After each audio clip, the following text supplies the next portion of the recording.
She was probably the most positive, happy, optimistic person I have ever met in my life. And that was constant. You never saw her upset. You never saw her down. You never saw her thinking glass half empty. She was just completely positive. She was funny. She was spunky. She was hilarious. She was just somebody that you loved whenever they walked in the room because your day was about to be better. It's very rare, I think, that you see a group of siblings that genuinely like each other all the time and like to hang out together and be together, but they did. Some of the boys, they were typical teenage and preteen boys. They liked their video games, loved sports. One of them really enjoyed fishing and had just won third place in a fishing tournament a couple weeks ago. Well, the girls, they were girls. They liked fashion and purses, and they were getting to that point. They all enjoyed family time. They all enjoyed going to the lake, swimming, boating, and like all kids, they love their friends. They love being with their friends and hanging out with them. And we know that those friends are feeling that void now too. White smoke coming out of the window. House is full of smoke seen from the outside. Smells electrical. That's the call. Just before noon, on a Friday in late July, dispatch sends crews to a home on Riverside Trail in Grand Haven Township, Michigan. On paper, it's routine.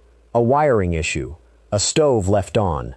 The kind of fire a crew clears before dinner and forgets about by the weekend. Firefighters roll up to a quiet residential street. The kind where you know your neighbors. Where kids ride bikes after school. Where nothing like what's about to be discovered is supposed to happen. They establish a water supply, stretch a line, push through the smoke and make entry, expecting to find an empty house and a fire to knock down. Instead, they find 8 bodies, 2 adults, 6 children, an entire family, gone, inside a home that from the outside looked exactly like every other house on this block. Within minutes, a routine structure fire call becomes something else entirely. A discovery that will pull in the Ottawa County Sheriff's Office, Michigan State Police arson investigators, and eventually reporters from across the country. By the time this story reaches national news days later, it won't be remembered as a house fire at all. It will be remembered as one of the darkest domestic tragedies Michigan has seen in years. And what investigators find in the hours and days that follow will reveal that this family was gone long before that fire was ever lit. We're going to walk through exactly what happened inside that house and everything that led up to it. But if you're new here, we cover cases like this every week. So go ahead and subscribe before we get into what crews found when they made entry. To understand how devastating this case really is, you have to understand who this family was before any of this happened. Because by every available measure, this was not a family anyone would have flagged as being in danger. Christopher Carowitz was 47 years old. He held a senior leadership position as National Vice President of Sales and Marketing for the American Heart Association, one of the largest nonprofit health organizations in the country. It's the kind of title that comes with decades of career building behind it. Structure. Stability. The kind of resume that suggests a man who had things figured out. His wife, Amanda, known to friends and family as Mandy, was 39. She worked as a substitute teacher in the Grand Haven area, a job she'd built her life around after years of wanting to be in a classroom. Everyone who knew her described the same thing over and over in the days after her death. She was present. She showed up. Not in an abstract, sentimental way, in the literal, everyday way that parents recognize instantly. Packed lunches, bucket lists. Documenting the small moments most people forget to capture. Together, Christopher and Amanda were raising 6 children, ranging in age from 5 to 15. 4 were biological. 2, both daughters, had been adopted from China. That detail matters, and not just as a footnote. It tells you this wasn't simply a large family by circumstance. It was a family that had made an active, deliberate choice to grow across borders, through an adoption process that takes years of paperwork, home studies, and waiting. The kind of commitment people don't make halfway. Just weeks before the fire, Amanda took her 2 daughters on a trip to China, the country they were adopted from. Think about what that trip likely meant. Not a vacation, a connection to origin, to identity, To a part of these girls' lives their mother clearly wanted them to understand and carry with them. She posted about it. She documented it, the way she documented almost everything about their life together. The family bucket list they'd started that summer, the small goals everyone got to add so the season wouldn't slip by unnoticed the way the year before had. In the days after her death, the tributes that came pouring in from people who actually knew her weren't vague or performative. They were specific. Incredible wife, amazing mom, loving aunt, daughter, colleague, friend. One post that circulated widely afterward said that anyone who had the privilege of knowing her was better for it. People don't write that about someone they barely knew. They write that about someone who made a real, tangible difference in their life. The kind of person whose absence leaves an actual hole, not just a headline. Christopher, by outward appearance, fit the same profile of a present, engaged father. There are photos of him with his kids at the beach. Ordinary, unremarkable family moments, the kind every parent has hundreds of. A senior executive, a father of 6, a husband whose wife was, by every visible sign, not just surviving their marriage, but thriving in her own life. So sit with that for a second. A nonprofit executive, a substitute teacher, 6 kids, 2 of them brought into this family through years of intentional effort, a summer full of bucket lists, and a trip that reconnected 2 girls to where they came from. This is the family. This is who was inside that house. And what firefighters found when they made entry is the moment this stopped being a house fire and became something else entirely. The gap between this family as the public saw them and what was actually waiting inside that home is the single most disturbing part of this entire case. When fire crews arrived at the Riverside Trail residence, their job was simple, at least at first. Knock down the fire, ventilate the smoke, make sure nobody was inside. Radio traffic from the scene captured crews establishing a water supply, stretching a hand line, preparing to go on the offensive against the flames. Standard procedure. Nothing in that radio traffic suggested what was actually waiting for them.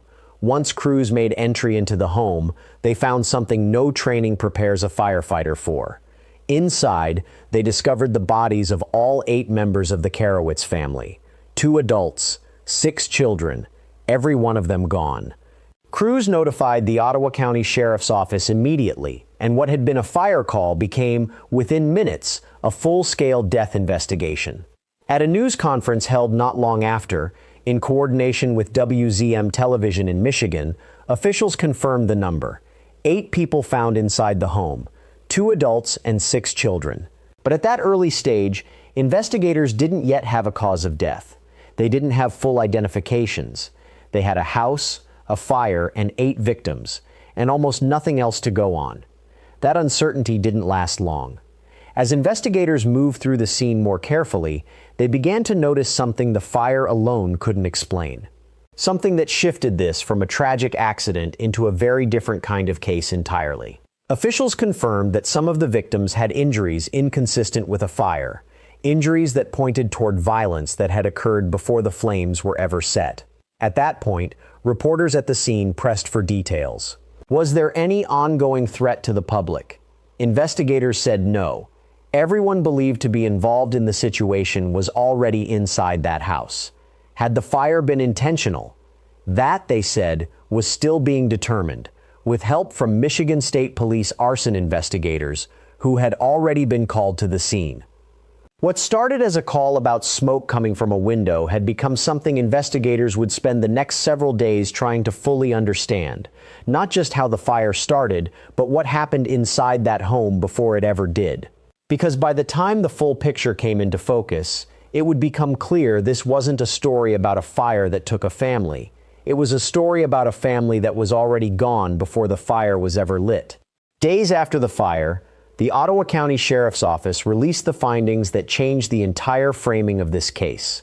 The deceased adults were identified as Christopher Carowitz, 47, and Amanda Carowitz, 39, married, of Grand Haven. Their 6 children, ages 5 to 15, included 4 boys and 2 girls, 4 biological, 2 adopted. Investigators confirmed their names would not be released publicly, out of respect for the family. Then came the detail that reframed everything. Post-mortem autopsies determined the cause of death for every victim was gunshot wounds. Not smoke inhalation, not fire-related injury. Gunshot wounds for all 8 people found inside that house. The manner of death for Amanda and all 6 children was officially ruled a homicide. The manner of death for Christopher was ruled a suicide. Sit with that for a second, because it's the detail that turns this from a house fire into something almost incomprehensible. A father allegedly ended the lives of his wife and all 6 of their children, then set fire to the home around them, and then took his own life. Investigators, still working to nail down the exact origin of the fire, said preliminary indications pointed to it being intentionally set, and not in one location. Multiple points throughout the interior of the home showed signs of deliberate ignition. This wasn't an accident that spiraled. Based on everything officials have said publicly, this had the markings of something planned. A handgun was recovered from the scene. At a press briefing, a reporter asked directly whether there had been any known triggers, anything in Christopher's life that could explain what happened. The sheriff's response was direct. That's still part of the ongoing investigation. At that point, investigators had barely begun looking into background and motive. The first full day had been almost entirely dedicated to processing the scene itself. In the days that followed, the American Heart Association released a statement confirming Christopher had been a former staff member. His employment had ended earlier that same month. The organization did not say why. So somewhere in the weeks before this happened, Christopher Carowitz lost his job. And somewhere in that same window, whatever was building inside him reached a point where he allegedly made the decision to end his family's life, and then his own. What could push a father, a man with a senior executive title, a wife who by every account adored him, and 6 kids who depended on him, to a place like that? That's the question that led investigators straight into Christopher and Amanda's personal history. And what they found there would reframe this case one more time. If you're following along with us, drop a comment with what you think was going on in the weeks before this happened. We'll get into what investigators uncovered next. With cause and manner of death confirmed, investigators turned their full attention to 2 remaining questions. Exactly when did this happen, and exactly how was it carried out? What they've been able to determine so far is this. The violence inside the home likely began the night before the fire was set. The fire itself appears to have been started the following morning, hours before that first call came in reporting smoke from the window. That gap, investigators say, is still not fully understood. There is currently no confirmed answer for what happened inside that house during those overnight hours, or what led directly to the decision to set the fire the next day. What is confirmed? The fire was set in multiple distinct locations throughout the interior of the home. Not a single point of origin that spread, but several deliberate ignition points. That detail alone tells investigators this wasn't a fire that got out of control. It was a fire that was meant to do exactly what it did. A handgun was recovered from inside the residence, consistent with the gunshot wounds confirmed in the autopsy results for all 8 victims. Investigators have also said they are still working through video evidence, from the home itself, from neighboring properties, from any available footage in the surrounding area, in an effort to build a minute-by-minute account of what happened between the night before and the moment the fire department was called. As of the most recent briefing, that timeline remains incomplete. Investigators have been clear that this is not a case they're rushing. A death investigation involving 8 victims, 6 of them children, is not one where shortcuts get taken, even when the public wants answers immediately. But even without a finalized timeline, one thing is already clear. The sequence of events, violence overnight, a fire set deliberately across multiple points the next morning, suggests this was not a sudden, single moment of rage. It suggests planning, and that detail is what would eventually lead investigators, and the public, back into Christopher and Amanda's history together, looking for anything that might explain how things got to this point. In the days following the deaths, reporters working the story started digging into Christopher and Amanda's history, and what they found had been sitting in public view for nearly 2 years. Multiple outlets, including the Detroit News, identified a Reddit account believed to belong to Amanda, posting under a username tied to her name. Under that account, she had spent years writing candidly about her marriage, about being a mother of 5 at the time, about her long-held dream of becoming a teacher, and about a betrayal that had nearly ended her marriage years earlier. In one lengthy post, shared in a support community for people recovering from infidelity, she described how her husband had been unfaithful, and how the person he was involved with was, in her words, a younger version of herself. She described meeting her husband years earlier when she had been an intern at the company where they both worked, and he had been older and already divorced. A decade and 5 children later, she wrote, he had done it again, with another young intern, close to the same age she had been when they met. She described the aftermath in detail that reporters flagged as some of the most candid, personal writing to surface in a case like this. She wrote about receiving a bonus from her husband just days after discovering what had happened, and instead of confronting it directly, using it on cosmetic changes, hoping something external might help her feel like herself again. She wrote that none of it worked, that she spent roughly a year blaming herself, wondering what she lacked, before finally recognizing that the person she'd been failing to show up for the whole time was herself. From there, according to her posts, she rebuilt, slowly.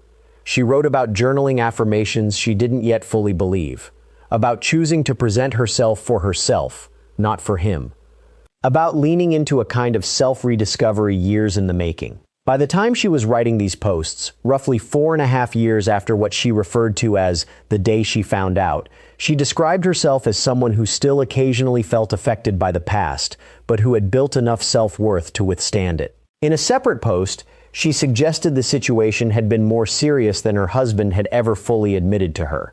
She also referenced the couple's time in marriage counseling, recalling something their therapist had told Christopher directly, that a betrayal like this, even when a couple works through it, remains permanently part of the other person's psyche. Even in good moments, she wrote, some part of her still thought about what he'd done. None of this, on its own, predicted what came next. People rebuild after betrayal every day. Many marriages come out the other side of something like this stronger, more honest, more resilient. And by Amanda's own account, that appeared to be exactly what was happening in hers. She wrote about self-respect, about boundaries, about no longer being willing to accept the same thing twice. She wrote like someone who believed she had come out the other side. But knowing what happened weeks after Christopher lost his job, knowing that a man who had reportedly been unfaithful once before was now, according to Amanda's own writing, still someone whose past actions remained a permanent part of her psyche, these posts take on a very different weight in hindsight. Was there something else going on that no one knew about? Did losing his job strip away the one piece of stability holding things together? Was there something building in Christopher that even Amanda, someone clearly self-aware, reflective, and paying close attention to her own marriage, never saw coming? There's no way to answer those questions with certainty. What's clear is that the woman writing those posts believed she had survived the hardest chapter her marriage had to offer. She had no way of knowing what was still ahead. To make sense of what these posts might mean, and what, if anything, could have signaled what was coming, we brought in family law attorney Randy Kessler, who has spent years handling cases involving separation and the aftermath of marriages that don't survive. Kessler didn't mince words about how this case reads from the outside. If you were building a checklist of the most sympathetic possible victims, he said, this case would check every box. Young children, a devoted mother, a family with no prior record of instability or danger. That's part of what makes it so difficult for people to process. There's no obvious warning most people would have recognized. But Kessler was careful to separate hindsight from prediction. You can never say with certainty that a specific set of circumstances leads to this outcome, he explained. And there's no place for blaming Amanda in any of this. She didn't do anything wrong by choosing to stay married, by working through things in counseling, by writing about her healing online. Millions of people do exactly that every year, and the overwhelming majority of those marriages never end anywhere close to this. What Kessler pointed to instead was the accumulation of pressure, something closer to a perfect storm than any single red flag, a betrayal that had happened once before, a pattern, based on what Amanda described, of repeating that same behavior years later. Sudden job loss, with no public explanation. And underneath all of it, something in Christopher that even his wife, a woman actively reflecting on her marriage in real time, in writing, for years, never identified as dangerous. That's the part Kessler kept returning to. Amanda clearly saw herself as someone protecting her own well-being, someone who had grown, who had drawn new boundaries, who believed she understood her marriage clearly. And by every indication in her own writing, she had no idea what her husband was capable of. If she had, he said, she almost certainly would have left far sooner. Kessler also addressed the reality that, unlike many cases like this, there's no documented history here of prior reports to police, no restraining orders, nothing on record before this happened. That absence, he explained, doesn't mean warning signs weren't there. It means they weren't visible in the way the system is built to catch. What happened here can't be traced to one single cause. But several pressures stacking at once, combined with something already present in one person, can create conditions no one outside the marriage could have flagged in advance. The most unsettling part, Kessler said, is what this case says more broadly. The absence of documented red flags isn't the same as the absence of danger. Sometimes the people closest to a situation are the ones least equipped to see it coming, precisely because they're inside it. If you want more expert breakdowns like this on future cases, subscribing genuinely helps this channel keep bringing on analysts to dig into what these cases actually mean. In almost any other case with this many victims, this much evidence, and this level of public attention, the story would eventually move toward a courtroom. There would be an arraignment, a trial, or a resolution of some kind. A moment, eventually, where the person responsible is compelled to answer for what happened. That moment is never coming in this case. Because Christopher Carowitz is gone, there will be no prosecution, no trial, no moment where he's forced, on record, to explain what happened inside that house the night before the fire, or why.